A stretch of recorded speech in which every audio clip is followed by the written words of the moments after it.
we're not all the same. We're not all coders. We're not going to all interact with Bitcoin the same exact way. So it's important for different people with different experience sets to come together and actually look at some of this stuff. The more people that are using the software, the more eyes on it, the better it is. I think it's very powerful too, to get out of the mindset of, oh, I can only work on Bitcoin if I'm a programmer. So in your opinion, are we working on Bitcoin right now by having this conversation, or is this too meta? I think it's all good for Bitcoin. No, I definitely think this is working on Bitcoin.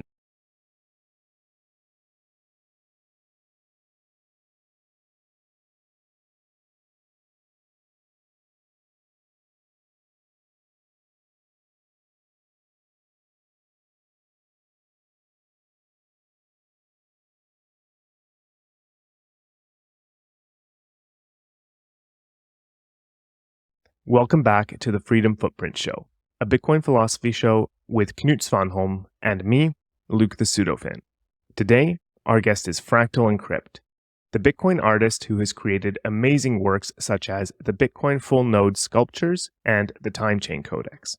In this episode, we discuss Fractal's approach to art, the role of art in Bitcoin, and how anyone can contribute to Bitcoin in their own way. There's a special story there. But before we dive in, just a reminder that the best way to support the show is to stream us some sats or send us a boost on a value-for-value podcasting app like Fountain or Breeze. And if you're on YouTube, don't forget to like the episode, subscribe to the channel, and turn on notifications so you never miss an episode. And finally, we want to thank today's sponsors, Orange Pill app, Wasabi Wallet, and Consensus Network. All their information is in the description. We'll be talking a little more about them later. And so, without further ado, here is FractalEncrypt on the Freedom Footprint Show. Hi, Fractal. Welcome to the show. Happy to have you. Thanks so much for having me. I'm excited to be here. Yeah, everyone's favorite Bitcoin artist is here, FractalEncrypt. As we know, he's an anonymous guy, so we can't see him, but we see the screen saying FractalEncrypt there, so he's really there. If anyone doubts that he's here, he is. We're pretty sure. Yeah, we're pretty sure. Verified. Well, not verified. You could also be using ChatGPT. I mean, you're pretty good with the AI stuff. Maybe you just cloned yourself somehow virtually, and I just pressed play on a pre-recorded AI loop, so it'll keep y'all interested for a little bit. But I'm going to keep working on art over here while the AI keeps you entertained.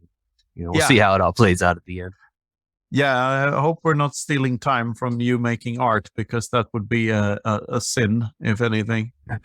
No, I actually just finished a project that I feel like I've been working on this for pretty much since September of last year. It started with that graphic novel that I was doing, the Timechain Codex, which was like a Bitcoin AI novel. So it kind of started all the way back then. And just today, just before this started, I was kind of putting the last touches on a set that kind of presents that graphic novel way that I'd like, kind of like a museum level type display. So yeah, I just not being taken away from art right now. It actually all worked out that I was like, okay, today's the spring equinox. I feel like this is the day to finish.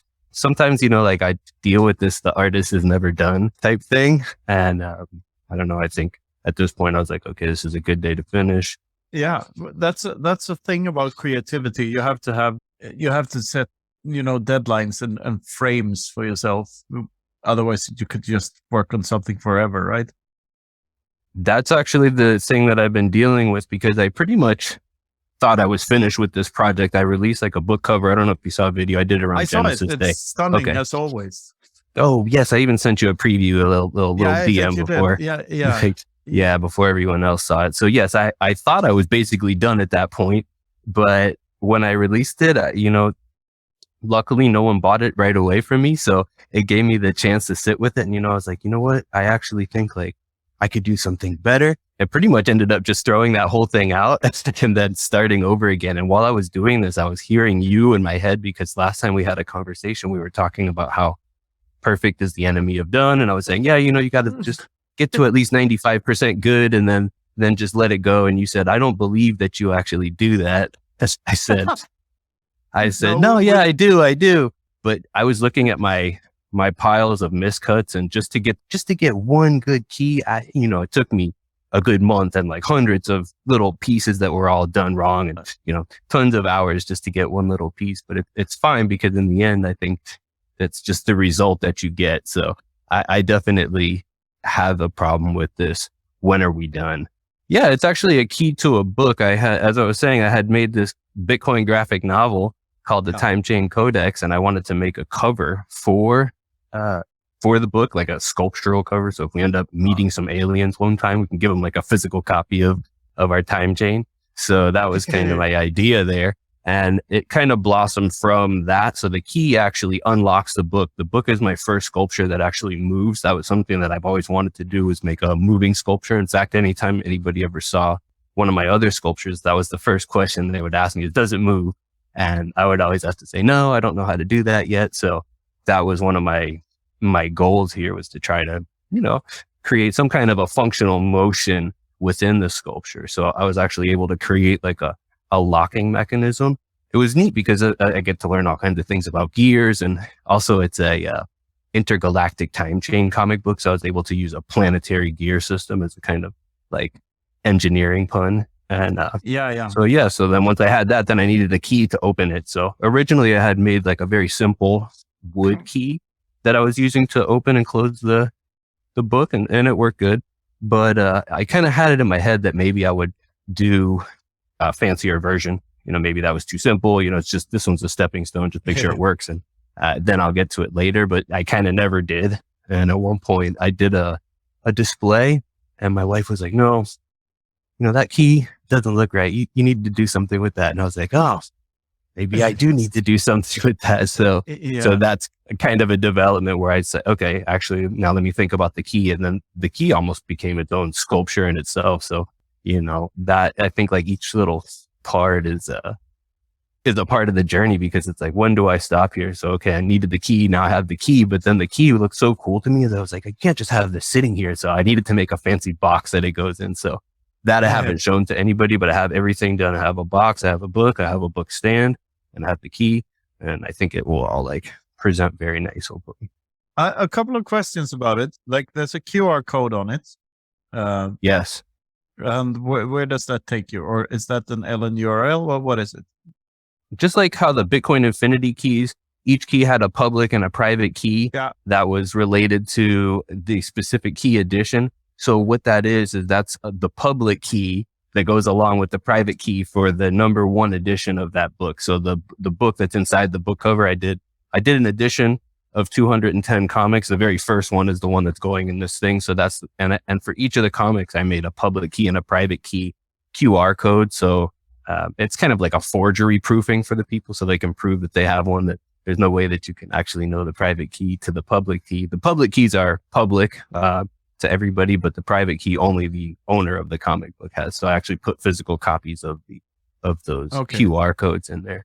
And that was actually a fun thing to generate those QR codes, because to do that, first I needed to generate a whole shitload of these keys. And so I used AI to actually modify a vanity key generator program that I was using.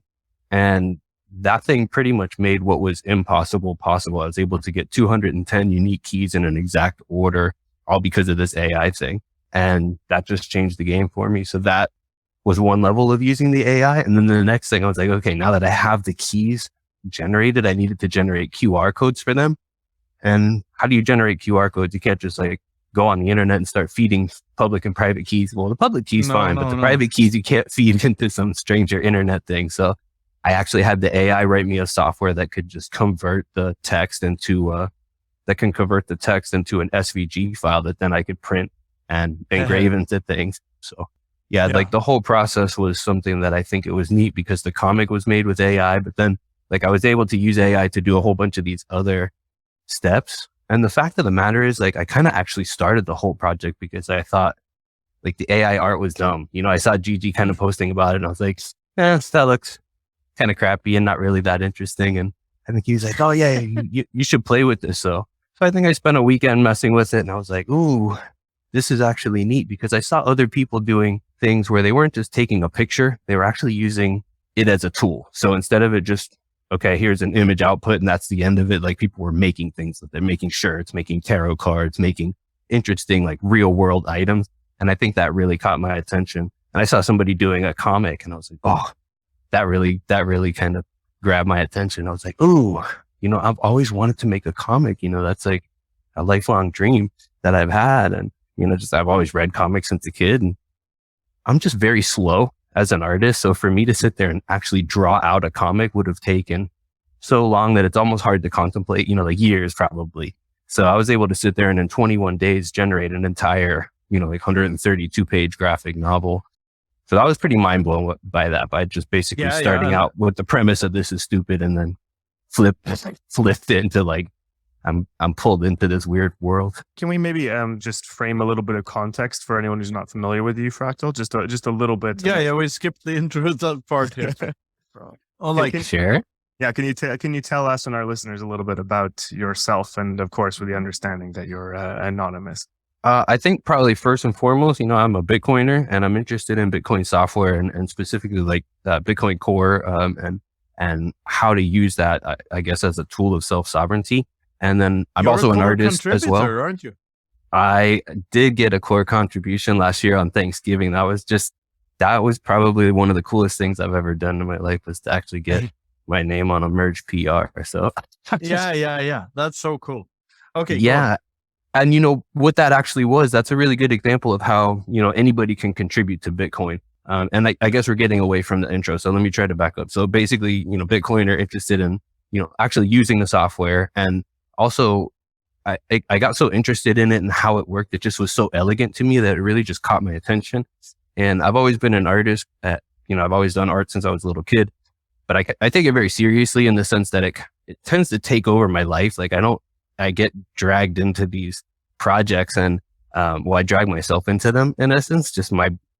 I have something in my composition that likes to create something, that doesn't already exist, but I want to do something that like is important to me. So for a long time, I did like art about psychedelics. And then I think around 2017, maybe December of that month was the first time I did a Bitcoin art.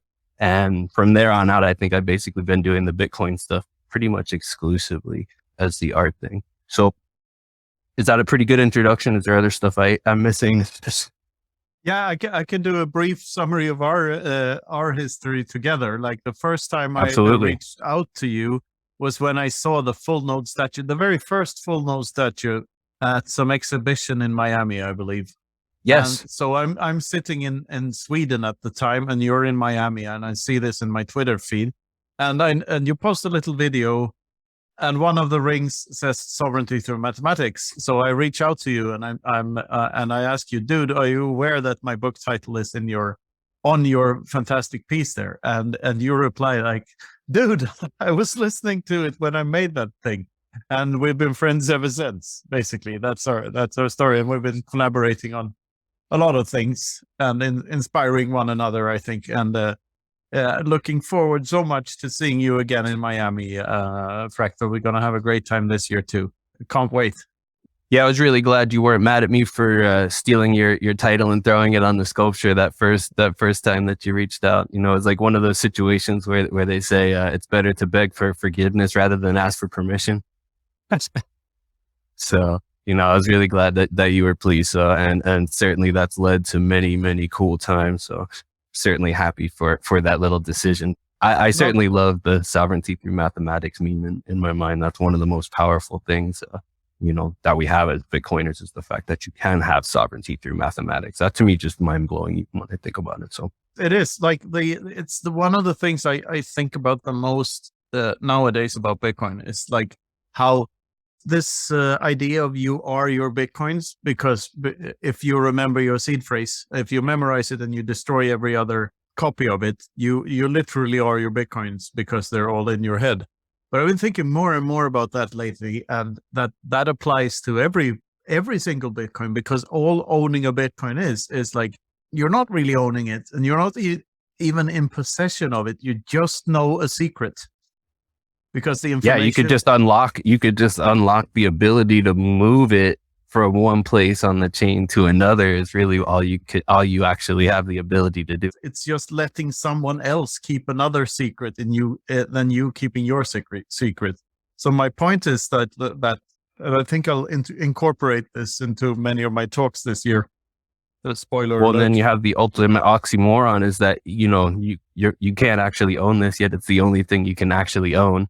Yeah, exactly. And it's one of those dualities, like Bitcoin is for enemies and Bitcoin is love and all of this stuff. And don't trust, verify enables us to trust one another on a whole different level. Sure. But just this notion of everyone who's even touching Bitcoin in any shape or form is that Bitcoin. Absolutely. So Bitcoin is, we're not all Satoshi, we're all Bitcoin. Like, Yeah. we're all of us are. I mean, even no coiners are Bitcoin in a meta sense because they interact with Bitcoiners and exchange goods and services with Bitcoiners. So it's like, it's insanely deep when you start falling down that rabbit hole. And yeah, Absolutely. And then when you think of the chain as a source of truth, then it kind of puts you as a piece of truth within that, which I guess, but we're fallible. So that's why it's good to have consensus rules. yeah, at least a part of us cannot be untruthful. Sure. Because it is a part of us and it's the part that cannot be corrupted. Yeah. And when you put it that way, it's like insanely powerful. And yeah, but back to your art. Yeah, then there was the infinity keys, which I'm insanely proud of and happy that happened. But 21 private and 210 public keys. But yeah. Well, no, that the key story is definitely relevant even to the stories today. Especially the Bitcoin Core contribution was really part of the thing when I did the Bitcoin Infinity Key release was, as we said, I kind of mined vanity addresses, which is just like kind of how you can mine a Bitcoin block. You basically put CPU power or GPU power that you have into finding, key pairs. And you can define what you want the key pair to be. So I basically just had mined very specific keys so that they would be publicly available and people could actually go on chain and look at it. And I even put like a little message about the infinity keys. But one of the things I thought would have been cool, I put Bitcoin in each key, a little amount of Bitcoin in each key. And actually the amount of Bitcoin that I put in there was related to the number of the key as well. So one of the things I would have liked to do is actually create a cool multi-sig treasure hunt. So if somebody actually was able to either collude with 20 other Bitcoiners that had keys, or if they were a serious collector and bought 21 of the keys and actually had it, then they would be able to get some kind of hidden treasure that was hidden in a multi-sig. But because of, I guess, just the way that Bitcoin worked at the time, the multi-sig maximum number of keys was 20, and I wanted to do a 21 of 210 keys. So there was no way to put 210 keys in a multi-sig. Like 20 was the very max that I could do. But when they released Taproot, which was basically shortly after the keys were done, I'd say about 7 months after that project was done. So it wasn't possible at that time. But now that I have a new project, I was able to actually, learn about this. So I was able to figure out that. And the way that I figured it out was that somebody broke Lightning. If you guys remember, Burak had submitted a transaction that was like a 998 of 999 multi-sig, and that broke LND. And as soon as I saw that, the post-mortem on how this happened, I realized like, oh, how did he do this like huge multi-sig? Because like if he could do a 998 of 999 multi-sig, then I could easily do 210, a 21 of 210. Like, so I just realized like all of a sudden, the impossible became possible because of, Taproot in this instant. So I started looking into how did he do this? I actually asked him and he wouldn't tell me, which I understand, it broke LND. He doesn't know what my intentions are. I could be malicious and trying to do something bad also. So that's fine. So I asked all around. I posted on Twitter, hey, somebody teach me how to do a, TapScript multi-sig, and nobody really would. So in essence, I just had to teach myself. So I was like, well, first let me figure out how to write, because for anytime I do a Bitcoin transaction, I like to write it myself. I like write it out in Notepad so I can actually see what it is and, control the whole thing. So first I said, let me figure out how to do just a regular old multi-sig transaction. So I went online, I found out how to do that. And, this stuff changes over time. Some of the commands change, but it was relatively easy to figure out how to do that. But then when I wanted to move from this regular multi-sig into the more complicated TapScript multi-sigs, I had to start getting into the documentation and reading all this stuff and how it works. And I was trying the same things that work with regular multi-sig and it wasn't working. But luckily there's something called Stack Exchange where basically you can go and ask very technical Bitcoin questions. And basically some of the people that are writing the code for Bitcoin Core will actually answer your questions there. So I posted a question like, hey, what's going on? How can I actually create this transaction? And Peter Willie actually came and gave me an answer and he said, hey, well, the functionality is not released yet, but soon we're going to be releasing it. And here's how you do it. And he gave the exact steps on how to do it. And he didn't realize this, but I had done this like release candidate testing when Bitcoin Core 24 was going to pre-release. They asked people to help test it out and see if they could find any bugs in it. I looked at it. I'm not like really a coder or anything, but I tested it out. They have a guide that you can follow and see if you find any bugs. Everything pretty much worked perfectly for me in that. But what that meant was that I had this pre-release version of the software that would do exactly what Peter Willie said. So I didn't even have to wait for anything. As soon as he gave me the steps, I was able to go and create the 21 of 210 transaction right away. So I was, oh shit, this is awesome.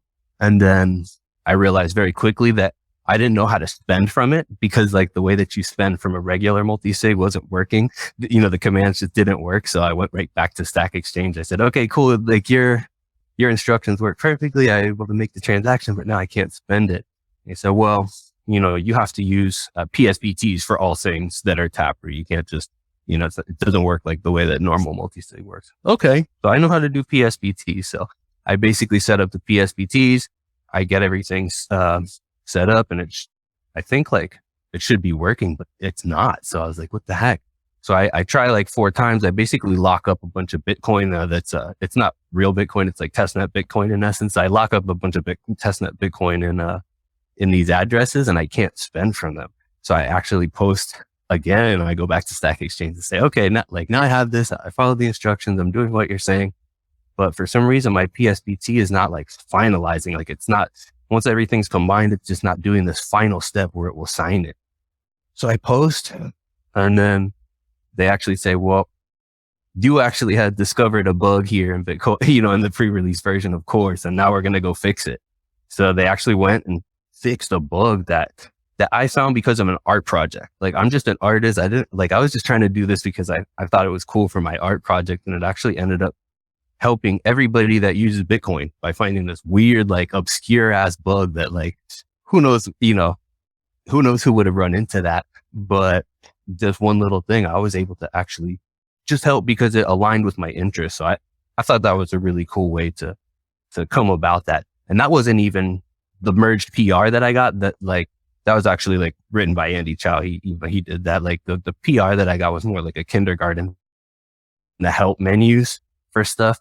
The new way that I learned how to do this Taproot multi-sig was not listed in the help. So that tells you how to do all the other type of transactions, a regular multi-sig, pay the witness script, but there was no Taproot descriptor in there. So I basically just said, hey, this should be in there. I wrote it up and so some of the contributors, actually Andreas, helped walk me through the whole process.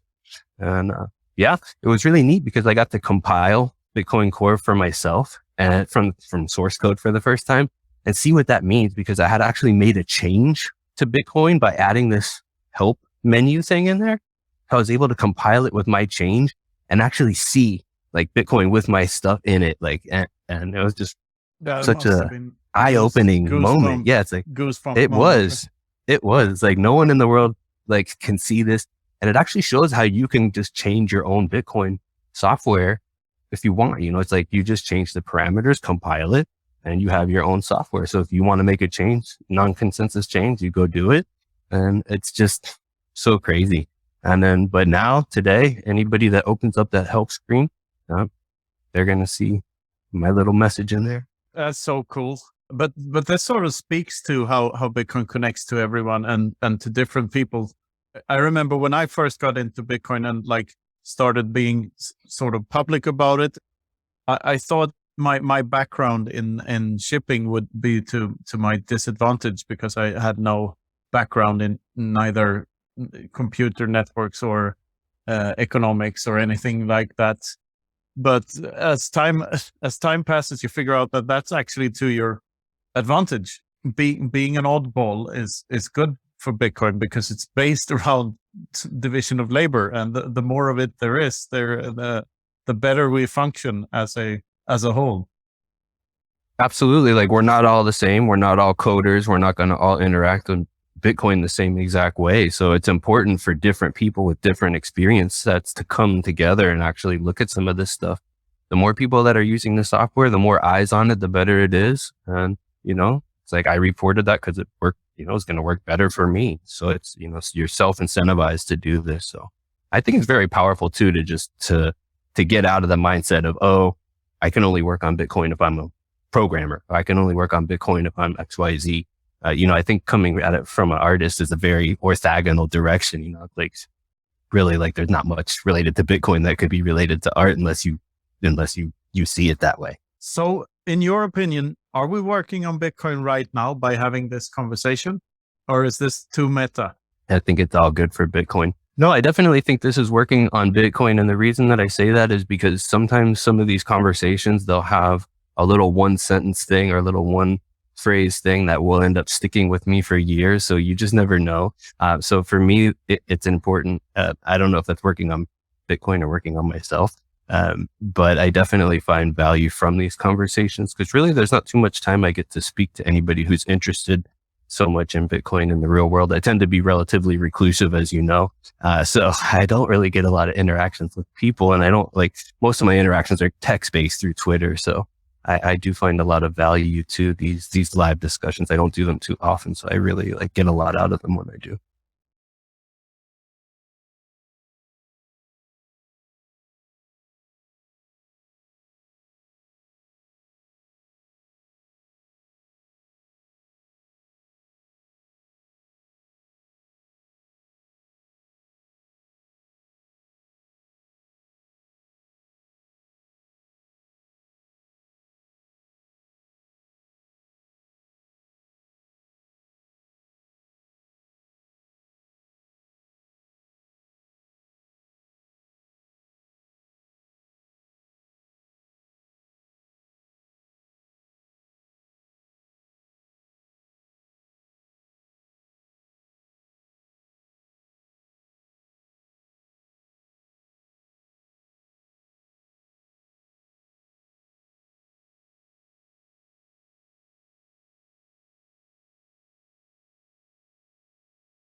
So what's next for you, Fractal? What are you working on after these keys? Like, what's the roadmap?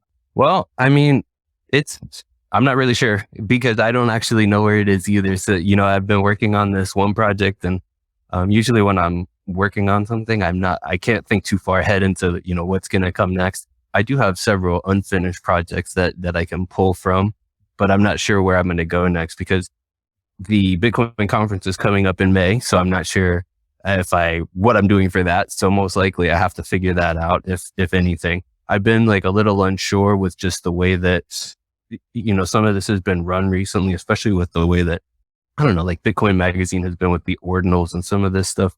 I guess it just is what it is, but I'm still kind of deciding where my place is and all that is, if there is one for me. But I guess as far as art stuff goes, who knows? I think I'll find my way. I know how it is. You can never know what your next project is when you're a creative mind, that it will reveal itself to you at some point, right? Yeah. Speaking of ordinals, curious to hear your opinion about this. We talked about this before, that you are your Bitcoins and you're just keeping a secret. And but the thing people have to realize is that you can be a Bitcoin, but you cannot be a JPEG.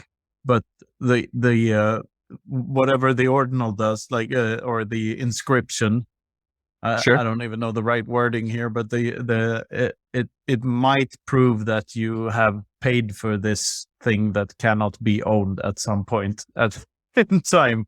Or you paid something for this thing that can be infinitely copied, and is infinitely copied by just being on everyone's node. I mean, in essence, the same functionality that enabled me to do those things that I was so excited and thought were really cool is the same functionality that has invited this weirdness in with the ordinals and the inscriptions. And I think in the end, it's just like any other NFT instantiation that we've seen to date. It's not what it's marketed to be. You know, like they tell you, oh, it's on chain forever, but then it turns out you need some secondary software that then reads the chain and it indexes it in a certain way, and it can break if it reorgs. And whatever they tell you an NFT is, in my experience, it's just always a lie. So they're at least being consistent and continuing that solid trajectory. But I think at a deeper level, I think it's interesting to look at the Taproot changes, because as I was doing a lot of this stuff with Taproot, I was coming across people that were hesitant about the changes for Taproot because it breaks backwards compatibility. So there's a lot of like, in the past we would talk about, you know, what about the guy in the coma? He goes in the coma, he wants to come out and use his, you know, Bitcoin. And, some of the stuff are actually, you know, so it should be backwards compatible. But as of version 24.01, I guess at that point, then it's really broken some of the old things. So for example, the old multi-sig ways that I said, you know, it had a code called dump private key or dump priv key. That just doesn't work anymore in core. Just that code is deprecated. It doesn't work anymore. So you can't actually dump your private keys. What you have to do now is actually take out descriptors. And so descriptors are what they're using instead of private keys to basically be a little more precise about the wallet. And there's all kinds of reasons why they believe that this is important and why it actually makes things easier. But there's people on both sides of it. And some people say, well, yeah, it makes it easier to do shitcoiny things on Bitcoin. And I do think like this witness data exploit type deal that's happening, because ordinals, it is an interesting outcropping of that. It just shows that it's very important to be conservative with changes in Bitcoin. You know, I think like once you make changes, it's hard to roll those back, but it certainly has precedent for that. But I think all things are really good for Bitcoin in the end, and it's just a learning thing that happens out in production. But you know, in the end, I think it's nothing to worry about or nothing to be concerned about. It's like no effect for Bitcoiners or people that are interested in the monetary policy of Bitcoin. It's just basically a nothing burger. The only concern is, it has increased data storage concerns, which I have like so many nodes running. Like, I guess I could be sensitive to that, but I think I bought like a 2 terabyte USB stick the other day for so cheap. It was, you know, ridiculous. So, I mean, that would store the chain in my pocket. How much is a nothing burger in Miami these days? Man, they're getting expensive, dude. Inflation's crazy. A nothing burger costs like fucking a lot. It's yeah, because I saw nothing burgers on many of the menus in Miami as well, and they were, it's pricey. Bitcoin needs to be conservative. There's no other way. Like, but I guess the Taproot thing, it happened. We're here to observe what happens rather than to try to change it. So it's just something we'll have to live with. But yeah, as you say, it's not a problem in the long run. Time, space. I think it's like an IQ test. You know, people that are spending all their time and energy on this are basically going to probably reap exactly what you'd expect they would. And that's fine. You know, Bitcoin tends to teach hard lessons. And it does. And in that sense, it's better than they do it on some rug pully shitcoin chain that's just going to live up to the promises even less. I've had a couple of debates with people about that have the opinion that NFTs are like all art is in the eye of the beholder, and it's just up to the buyer of the art to decide whatever they want to pay for it. But as you say, and I totally agree with this, that the problem is not that the subjective nature of value, because that's present not only for art but for literally everything. So I'd say the problem is the false marketing, that all NFTs are being advertised as something they're not. And in that sense, they are scammy. And that's why we dislike them so much. I think that's exactly the issue, is not whether NFTs are art or digital art is art. Digital art, without question, is art. You know, there's extremely talented digital artists, and there's nothing wrong with that. What's wrong with NFTs is multiple layers. One, anybody who issues a token in expectation of taking other people's Bitcoin, like there's a word for that, you know, we call it shitcoining, you know, like you're basically issuing a shitcoin.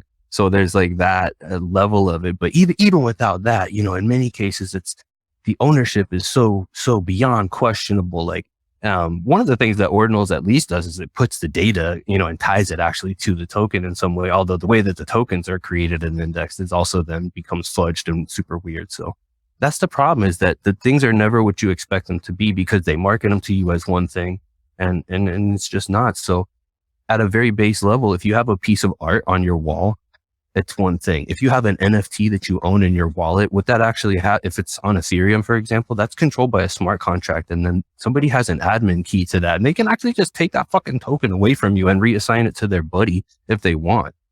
That can't happen with the art on my wall. So there's all kinds of questionable things about NFTs, the very least of which is the art. Not the art thing that's really like subversive. And I talk about this sometimes. It's just that like these people with the free money sources, like they're at the top of the shitcoin pyramid. So they actually have like a whole bunch of these free things. If you think about it, when they buy NFTs, they're almost like training the artists and incentivizing them to then become cheerleaders for their pre-mined shitcoin and like create like a utilization myth for their underlying token. So it's like you become almost like enslaved to these people, because now they're like paying to fund your life and your creative outputs and stuff. And you actually transform your outputs to fit the narrative of this weird convoluted thing. So I don't know. I think there's layers to NFTs. I think it goes even deeper. Like first and foremost, there's no such thing as a digital token. The word makes no sense when you know that everything on a computer is copyable. Like Bitcoin isn't there. There are no tokens. It's just a shared ledger. A ledger can function apparently like Bitcoin does, but a token cannot. Like it's bullshitty from the very start. And I remember also, even if it had worked, so like the first time I heard about NFTs, there's a couple of years back, and they marketed them as being good for the artist, since the artist could Always programmably get a 10% cut every time a piece of art was sold to someone else. And you could do that by attaching an NFT to physical art or whatever. But even there, I think this stems from a misunderstanding of economics and what ownership is. Because if I buy a piece of art, I don't want to be obligated to give like 10% of it away to, regardless of who it is, even if it's the artist, the time, then I don't really own it. I own 90% of it. And you know, the market has actually shown that people agree with you, because those artist royalties in the Ethereum NFT world have been very volatile and controversial over pretty much since you're talking about for the past few years. But at this point, the marketplaces that are doing it are basically like, hey, sorry, y'all, like people aren't buying the ones that want to help pay the artists. They only want the ones that they can sell and flip and keep all the money. So we're going to kind of phase out those artist royalties. And, you know, the other shady thing about that is almost all that happens within walled gardens. So it's not that, okay, if you sell your Ethereum token anywhere on Ethereum, it's gonna respect this 10%, you know, token thing. It's like, no, that only happens within the walls of their smart contract. So as soon as you sell it outside their walled garden, then it's like, doesn't work all of a sudden in this way as it should. Even if there was such a thing as a digital token, and even if this all worked as they claim it does, then like you say, like the economic incentives for buying a piece of art that you can only own 90% of is of course going to drive the price down pretty quickly, because no one's going to want that. If you buy art, you want to own the thing. All the NFT narratives are questionable to me. As soon as you give any bit of scrutiny to the narrative, they begin to fall apart, and it's like, what is actually going on? You know, and it's like anything else. Follow the money, and then you'll start to see, you know, what's going on. Then again, I think the Fiat world has made fine art it has skewed the market of fine art, because like that's one of the places that all the money flows into in a fiat thing. But when you start accumulating everything but money to keep the value of your money, then like the things that go up most in value are fine art and apartments in London and Tokyo and New York and so on. So that market in itself is pretty weird when you can buy modern art that some hack made. That's a super point. Is the regular art world is actually just as fiat, or more so than the NFT stuff is just mostly scammy. I think like probably the real art world tends to be that way too, where they have just things that are just, it's for show, it's created, and you're part of the audience for that, and the whole thing is a marketing thing. I think one of the most interesting views on the regular art world was from Safety, where he basically told me, or in a book or whatever it was that he was saying that the CIA kind of funded the modern art movement with Jackson Pollock and Roscoe and those type of things. And I guess that's relatively proven. I looked that up because it was very interesting to me. And then there's a whole bunch of documentation on intelligence agency basically trying to prop up the entire modern art movement. And that to me was extremely fascinating, because if you just think about it, you put some kind of low effort arts, bunch of splatters, or just I'm just going to paint this whole thing yellow, and the whole fucking thing yellow, and then we're going to sell it for $40 million. Like, there's a lot of fucking black ops you can pack in this painting, you know what I'm saying? So I could see how that is a thing. And then I guess in some ways it's just that type of thing bleeds out into the rest of the culture, because when you have some level of facade where these people are just doing it as a game, some people don't realize it. And then they like, oh man, this painting that's yellow, entirely yellow, it's like, actually, I'll spend 40 million on that too. My favorite part of that chapter in the Bitcoin Standard is when he calls Pollock a cardboard molester. Yeah, yes. And I know that people have mixed feelings about that chapter, because it's, at the end of the day, what you think about art is still subjective, like anything else of value. And sure, there might be a connection between low time preference and Michelangelo, and high time preference and Jason Pollock, but it's still, the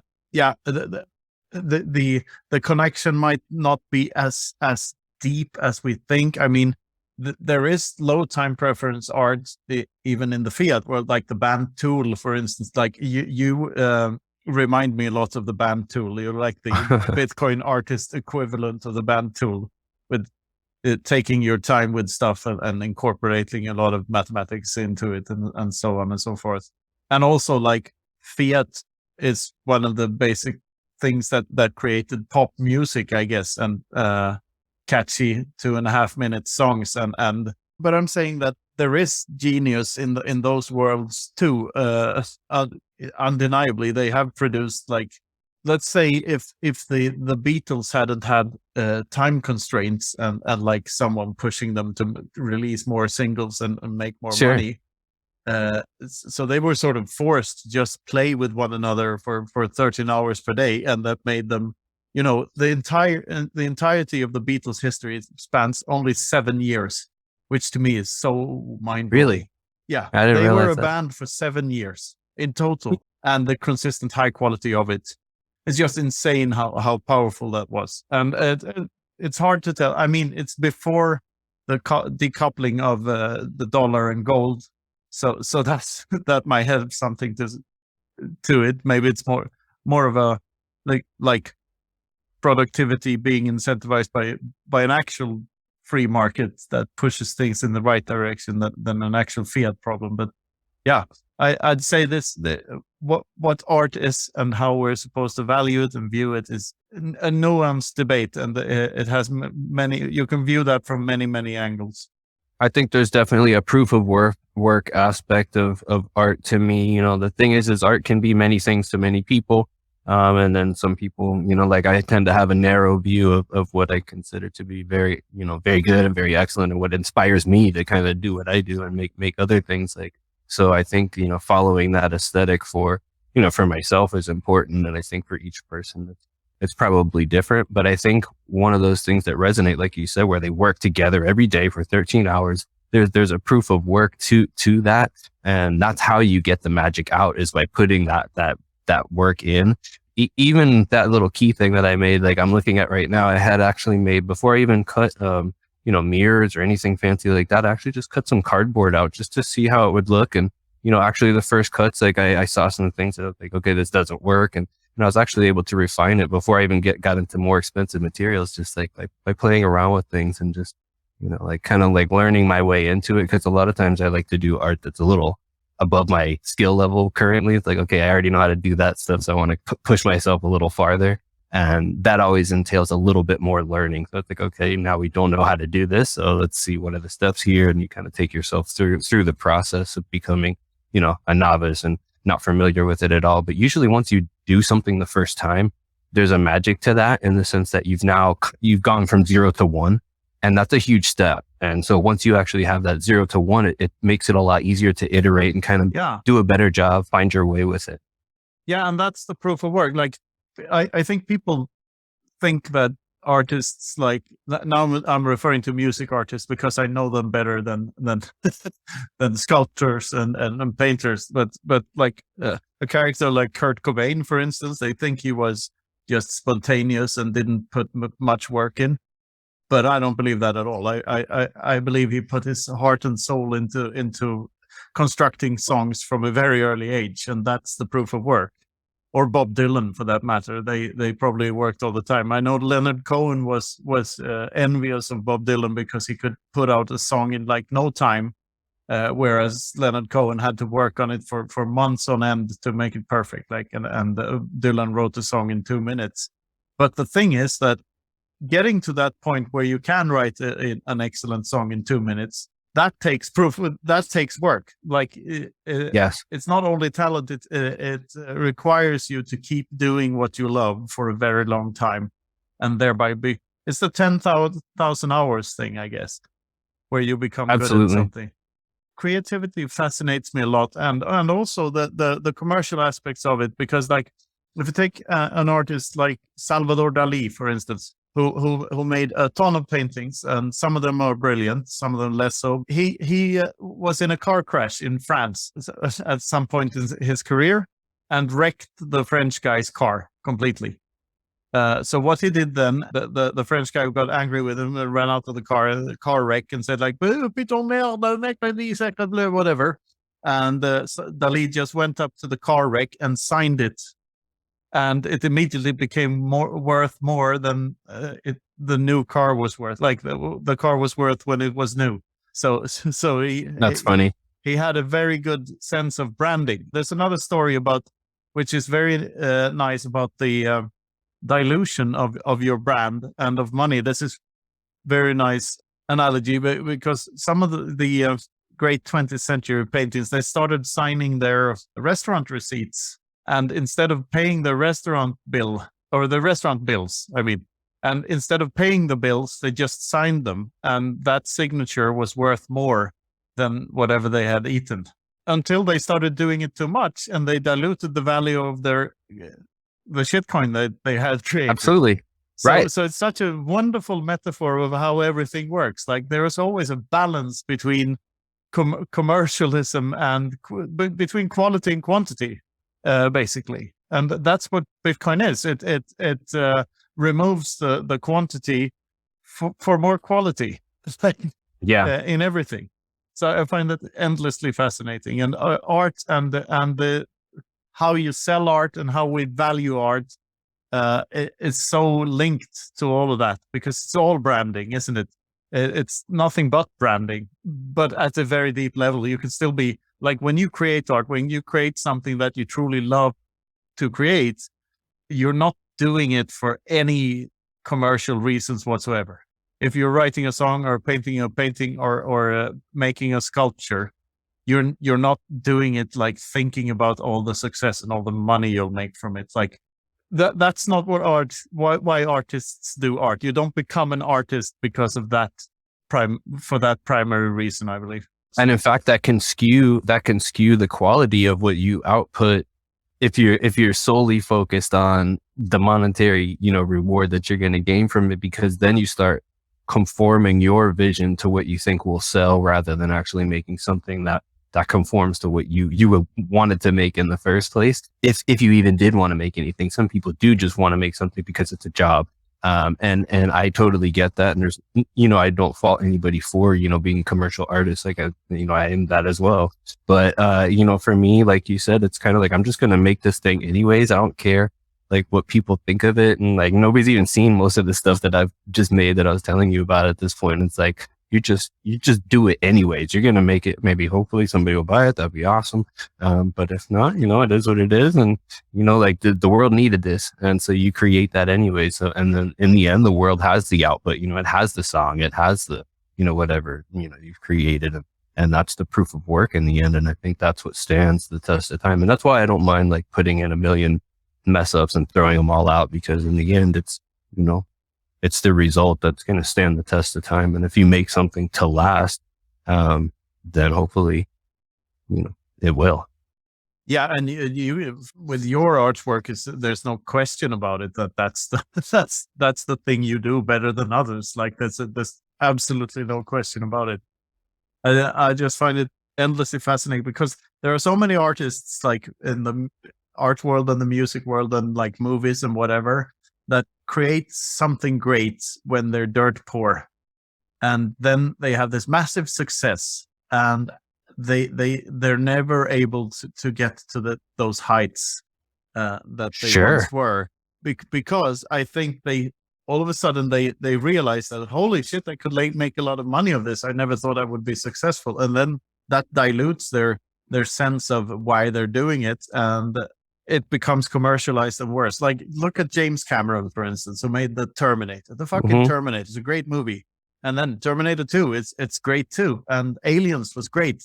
And then it's just worse, more commercial, worse, like, and more awful for each one he releases. So it's like, and there are so many examples. And I think that's very true. And I'm kind, of course, like I worry about that, because you always like, if you make something cool, you want to like still be able to make a cool thing later.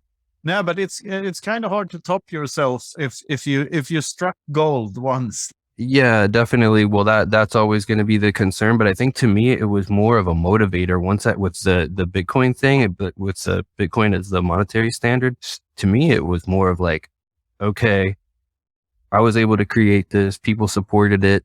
And, I kind of came out of nowhere with this. Like, people didn't have any clue who I was before that Bitcoin sculpture thing. So, and like now that I've kind of garnered that kind of like support, it's more like a leaping pad instead of like a ball and chain that's holding me back. It's more like, okay, yeah, now let's just make something that's absolutely insane. Like how far can we actually take this? So like, I'm thinking, I'm like really having fun with that level of it. Like I said, this was kind of a next level for me where I always wanted to make something that moved, and now I actually have achieved that. And it's like, okay, this looks cool, but there's a few things that like you really could do better here. And some of them were more important than others. And I was able to actually go through and just correct each one of those. And it's like, it takes a lot of work to actually go through and make things fit and work and all move together and unlock and all this. But it's like, once you get it working, then it's like, okay, this is okay. Now I got this. Now it's like, where can we go next? So I think that's something that Bitcoin gives us that may not be there in the fiat world in terms of motivation. I mean, I'm not an artist, but I'm a creative person in Bitcoin, and like I think we're all on the same journey, and that's also so revigorating, or whatever you would call it. It's like we feed off each other and like we help one another so much, and we do all these collaborative things, and we get inspired by one another. And that in itself, that is a reward in itself, because you get to be part of something that's bigger than yourself, and a movement that is just undeniably good for you. And so yeah, I think that the whole one-hit wonder thing might not be a thing at all on a Bitcoin standard, because it's the other way around. You like, if you get a one-hit wonder, you don't have to worry about money ever again, and you can just focus on your art. Like it's beautiful on so many levels, and you get access to this group of people that is just awesome, that are supportive and help you grow. Yeah, that's true. Yeah, I totally agree with that in terms of, my own experience. But for sure, I guess I'd like to hear on your side of that as far as like somebody that writes books and, overcoming that. Okay, I've got one good book. Like you didn't stop writing books, you're still writing and stuff, I would imagine. And you said you're actually working on a fiction one as well for the consensus thing. So what are your thoughts on that as well? Just curious what you think in terms of, creating a high level thing and then your motivation later on. Yeah, I mean, the first one was successful, and then I wrote the second one a year after, and just tried to reach the same. And of course, people didn't take notice of that one as much as the first one, and so it's been a strange ride. But I continued doing creative stuff here and there, and then the Everything Divided thing happened, and that really took off and opened a lot of doors.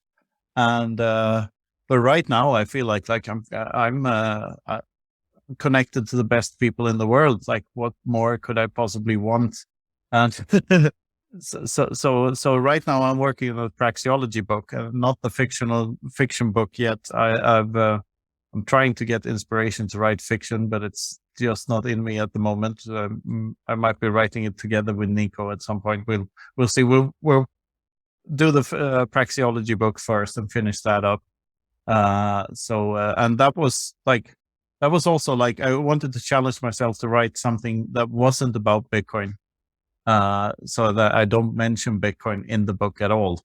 Of course, it's not so subtly hinting at perfectly sound money at here and there, but I don't actually use the word Bitcoin in the book. And it's just great to be doing what you can and contributing in the best way you're able to. Like, that's the contributing part is the yield. Like if you love doing creative stuff, and then getting appreciated for it is a bonus, and it makes the next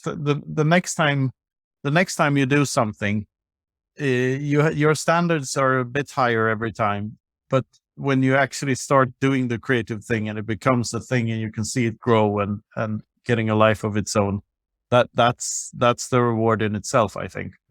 It becomes your little baby, and then you release it into the world and you see if it survives or not. And I love every part of the process, except for maybe marketing, because I don't really have marketing in me, I think. Yeah. When you do the self-employed thing in that sense, then you have to wear many hats and learn how, all these things work together for sure. I mean, I had to do with the comics. I had to actually figure out how to build a website and put it up there and how, like, integrate BTC Pay server so that people could pay with Bitcoin and, remove the fiat option. And so, like, you have to wear a lot of hats, even though normally I just think of myself as an artist, or a Bitcoiner, but, all these things lead down other paths. But I do think that was insightful about the second book, when you said how sometimes people, they don't notice that one as much. So, people get jaded in the sense that they become, you kind of have to take each thing to the next level. And I think that's why I was saying with my art, I like to always try to push myself to get to do something new. And that's to kind of offset that jadedness that's out there for even myself, of like, I'm the same way, where it's like, if I kind of produce the same thing over and over again, I'm bored with it and I don't want to, interact with it as much. But I think when there's something new and something exciting for people, that it keeps us as the producers needing to level up. And I think that's very awesome for everybody. It's like to the benefit of us all that the Bitcoin community is critical and is a bit like stingy with praise. Although once it comes out, it's like overwhelming. So, it's like you hit a threshold point, like, oh, no. Oh, okay. Now it's like everywhere. So, and I think that's another aspect of it as well. There's a community aspect of support that once you crest into that's also very useful, because it creates a body of work that becomes referenceable. Because for me, it's like, whatever I say on Twitter, it's like, it doesn't really matter. I think that's one level of me. And then the art is separate. Like,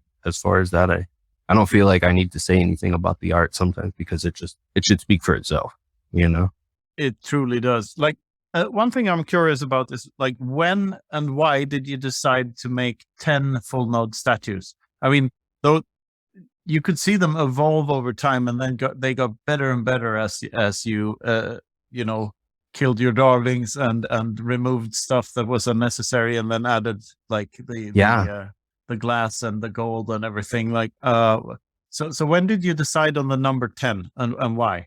I know the exact moment. I can tell you exactly why and when. Because before I had actually produced any of the physical sculptures, I had just the schematic map, basically kind of what you saw in the canvases at the conference, where it's basically just the black and white. Here's what it looks like drawing.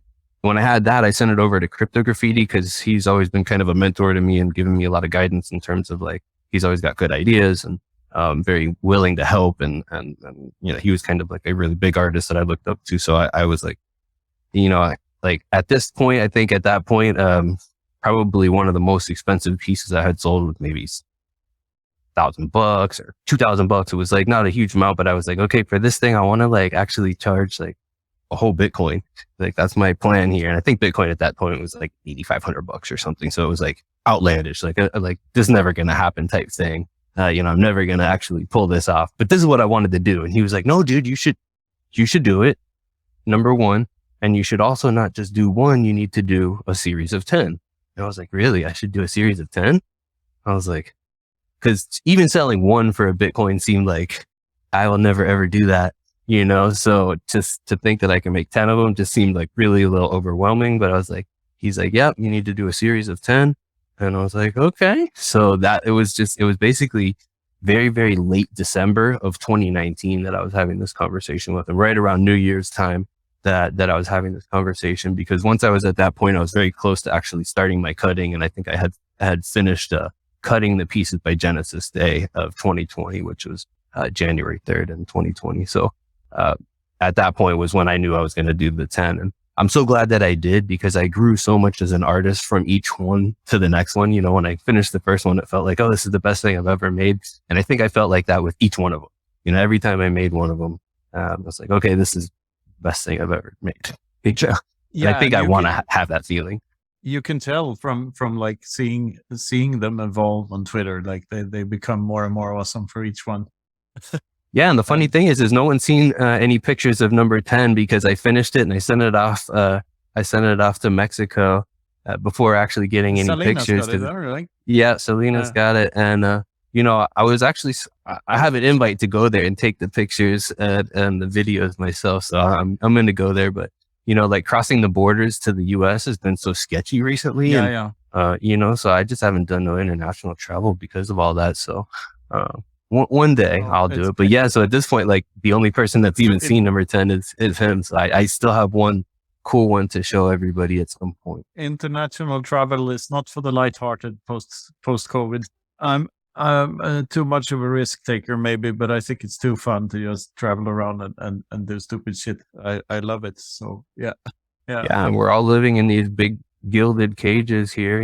It's like they're different sizes, but it's like it's just really weird to see. Like you hear about it, but I don't know. I think it's getting better and better, but you just have to thank God we got Bitcoin. I think like this thing, Zoom calls and social media and Bitcoin, we have those three things. And now with Nostr, it's sort of unstoppable that we can talk to one another.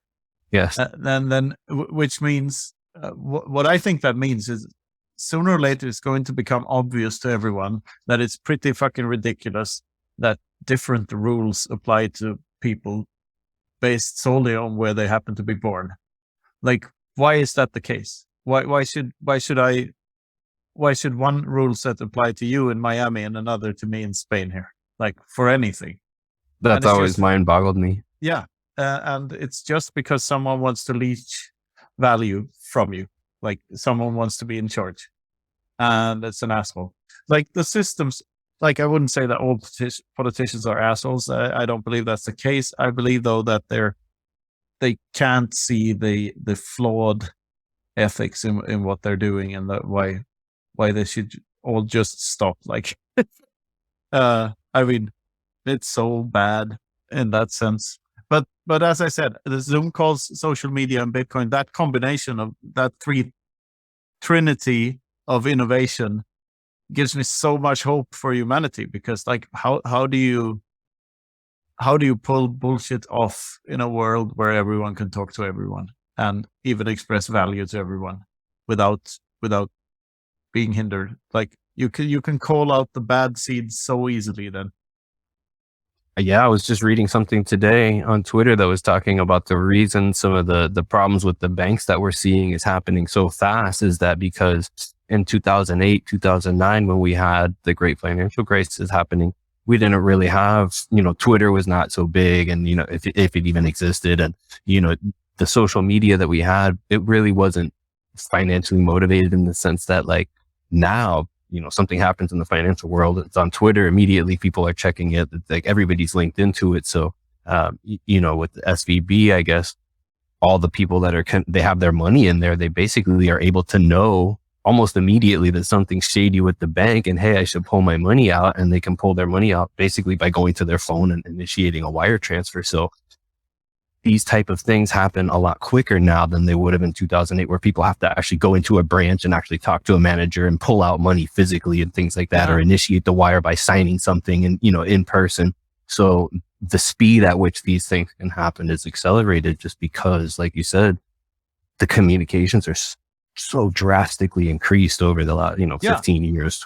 Yeah. So. And imagine just before the pandemic, who shall not be named, happen, Zoom calls or video conferencing was bad, really bad. No one did it because it was bad. It lagged, connection problems, like audio lag, like all sorts of problems with it.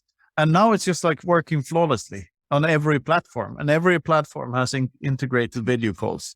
You and me, Fractal, and Luke also at this point, we're connected to, like, imagine, about Kevin Bacon numbers, like the how many steps actors are connected to one another on IMDb, and some university student did like the longest chain they could find was someone who had Kevin Bacon number 7, which means that they were in a movie with an actor that was in a movie that was an actor that was in a movie 7 steps to Kevin Bacon. That's like the longest distance they could find. And it's some obscure Indian actor, an extra in an Indian movie for that no one ever heard of. And they could still find a connection to Kevin Bacon in 7 steps. And that was extremely rare, 7 steps. Most people had like 4 or 5 steps. And imagine this goes not for only actors, but everyone in the world. Like, how many steps are we from, say, Xi Jinping in China? Let's think. We both sort of know Michael Saylor, or if you have a number 1 Michael Saylor number, I have at least a 2, and Luke has a 3, and he probably knows someone who knows Biden. So that's 4 and 5 then. Maybe even knows Biden. Who knows Xi Jinping? So there is 6 steps from him, sure, at max. Like, and this goes for every person on Earth. Like, if I try to like, how close is my mother to Emmanuel Macron? And I would say like there's the connection to me, connection to, well, Prince of Serbia or President of Madeira. There you go. And then it's just two more hops, and you're probably at the Emmanuel Macron. So we're like 4 or 5 steps from every other person on Earth, and everyone's accessible by the click of a button, and a message here or there or a phone call here and there to someone who knows someone. And you can probably land a gig like this with like anyone. I mean, look at our pod, Luke. We gotten to talk to a lot of big people, and then you look at someone like Peter McCormack or Breedlove or whoever other Bitcoin podcaster. Breedlove has had so many people on from outside of the Bitcoin space that are big names, but he started the way we're starting now, or the way anyone else of these people started. It's just, reaching out to people, talking to them, and making it happen. if that's your intent. He started with 10 episodes of Sailor, so he's special. Yeah, and that was a boost for him. But I'm not really talking about only podcasters here. Like podcasters have are motivated to grow this giant network of people and do this. I mean, we're not mainly, or at least I'm not. My first and foremost job is not to be a podcaster. I do this just to keep in touch with the network, to talk to my friends. Like, so the point I'm trying to make is that even if we don't want to be connected to everyone else on Earth, we sort of are. And that it's insanely powerful how much that unlocks, really, when you think about it, what you can do with that. It's and how much it will reveal bullshit as being bullshit over time.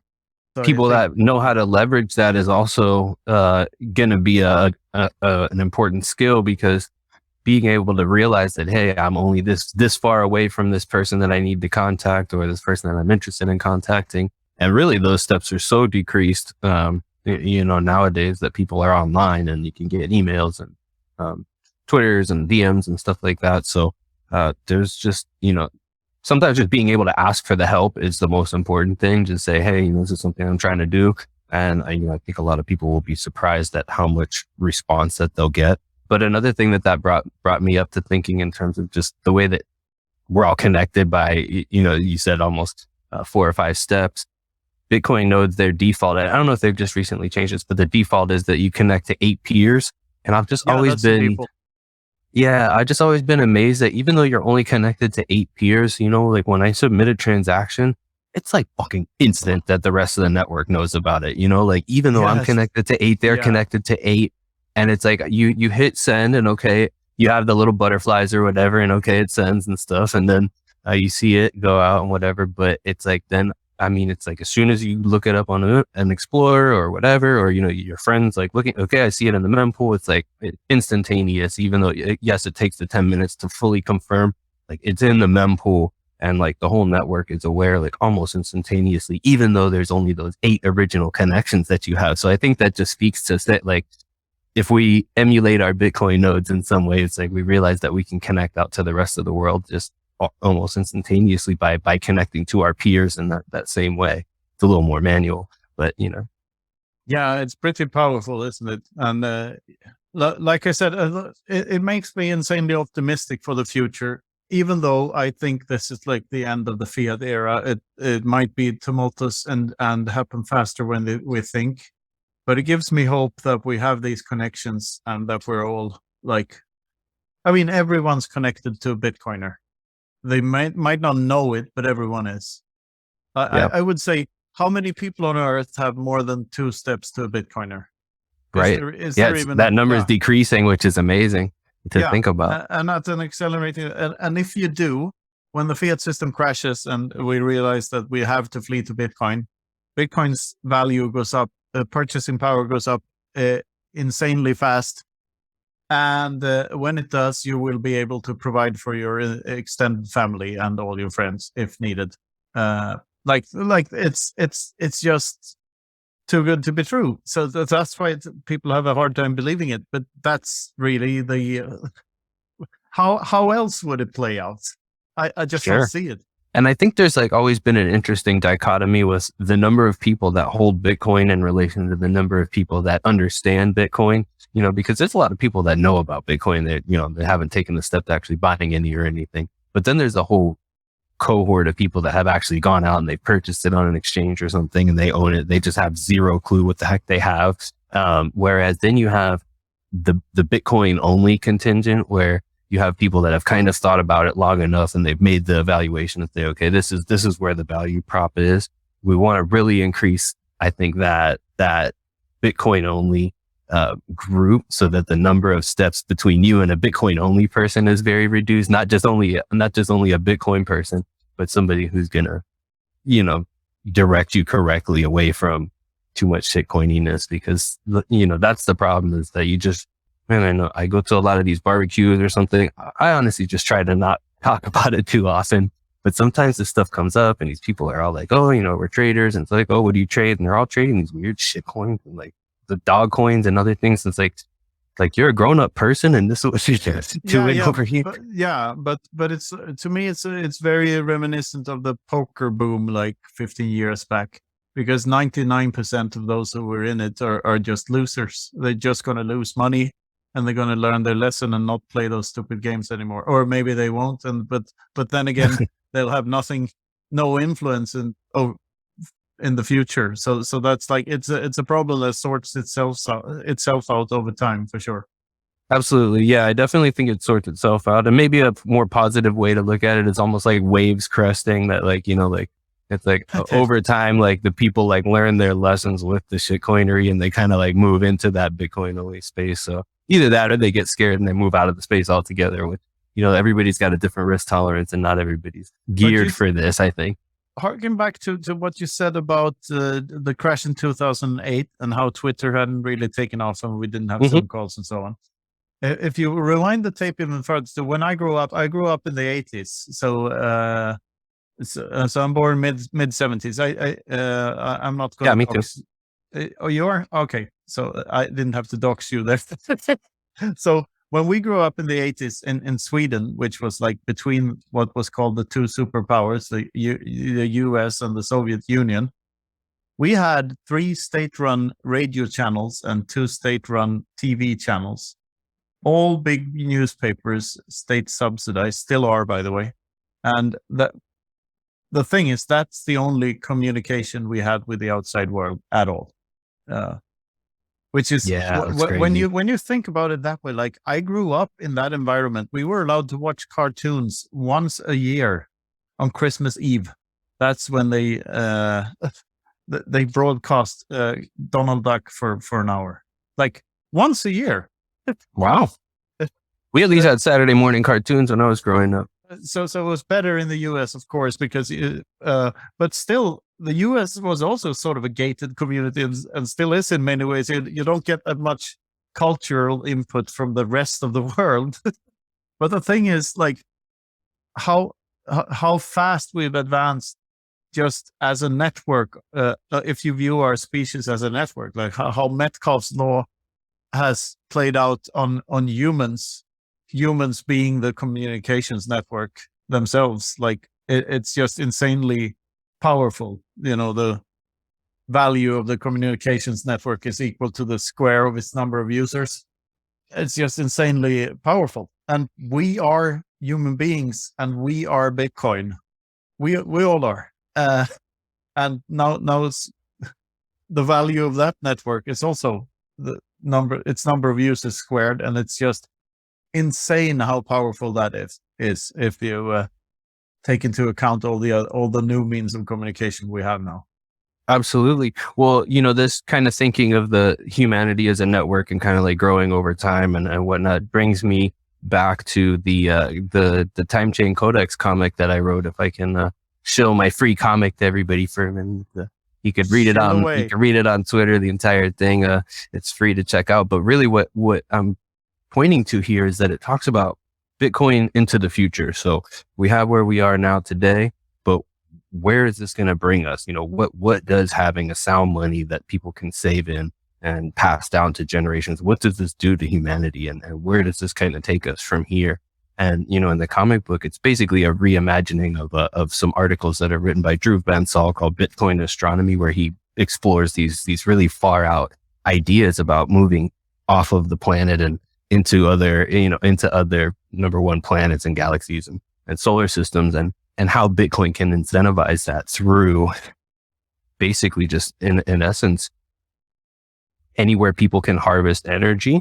If there's a time chain that they can connect to and transact with, then, based on this Bitcoin hard money thing that happened on Earth, other people can kind of go out and be incentivized to explore the galaxies, because there's a thing about being distant. So people on Earth can mine Bitcoin, but as soon as we go off to Mars, there's a bit of a time lag in between Earth and Mars. So if people are on Mars and they're mining Bitcoin, if they want to submit a block, it's going to take between 3 and 20 minutes for that block to get to Earth. So they're basically going to get beat by an Earth miner who doesn't have to submit with that huge time lag. Basically, as I was saying, if you submit it to the mempool, it's instantaneously transmitted through Earth because of the speed of light and the way that data transmits through that.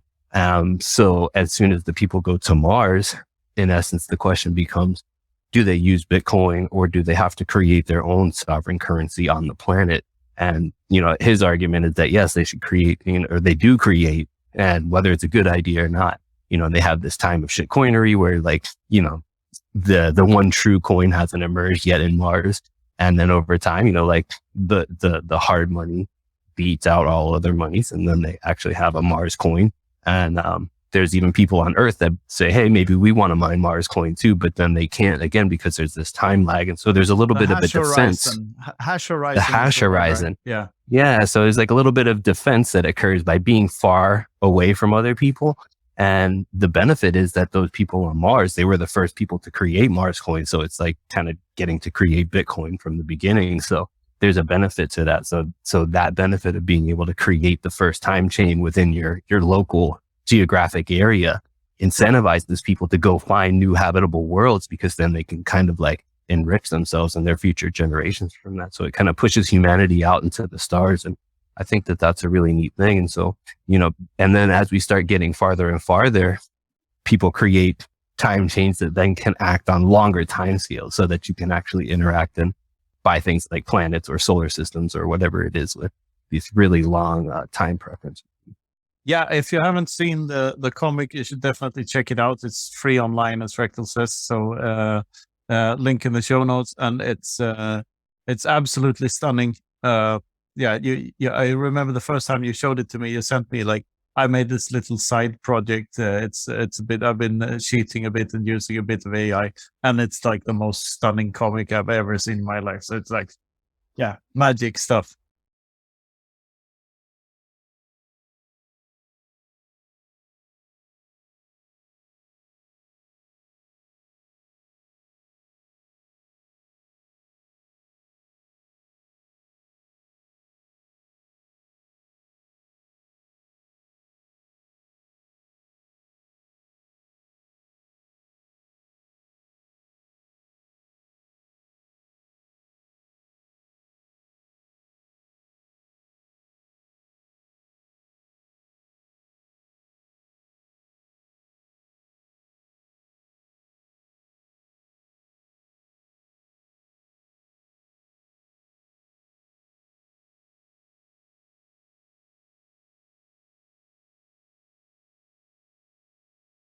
But anyway, I think this is a good note to stop this conversation on. Fractal, thank you so much for coming on, and it's always a pleasure to chat to you.